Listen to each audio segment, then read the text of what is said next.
একসময় একটি নদীর তীরে একটি বিশাল গাছ ছিল, যেখানে একটি বুদ্ধিমান বানর বাস করত। গাছটি মিষ্টি ফল, জাম দিয়ে পূর্ণ ছিল, এবং বানর প্রতিদিন সেই জাম খেত। সেই একই এলাকায় একটি কুমিরও বাস করত। একদিন কুমিরটি তীরে এল এবং ক্ষুধার্ত ও ক্লান্ত দেখাচ্ছিল। বানরটি তাকে দেখে দয়া করে কিছু জাম খেতে দিল।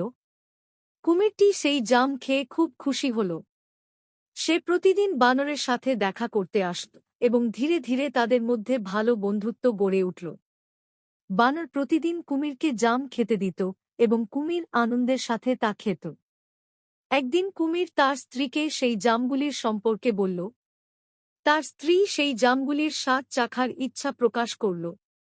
কিন্তু যখন সে শুনল যে সেই জামগুলি একটি বানর থেকে আসে, তখন তার লোভ বেড়ে গেল।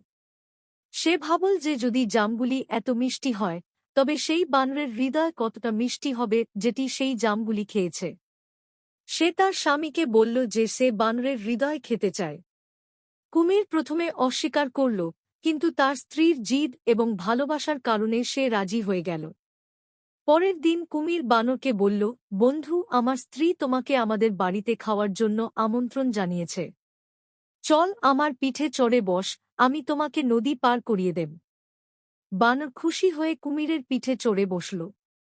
যখন তারা নদীর মাঝখানে পৌঁছল, তখন কুমির বানরকে সত্যি কথাটি বলল। বানর এটি শুনে ভয় পেল, কিন্তু সে তার বুদ্ধিমত্তার পরিচয় দিল।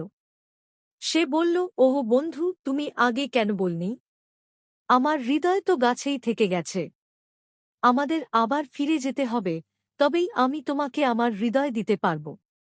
কুমির ভাবল বানর সত্যি বলছে, তাই সে গাছের দিকে ফিরে গেল। তারা গাছের কাছে পৌঁছতেই বানর দ্রুত লাফিয়ে গাছে উঠে গেল এবং কুমিরকে বলল, তোমার মতো বন্ধু আমার জন্য বিপজ্জনক।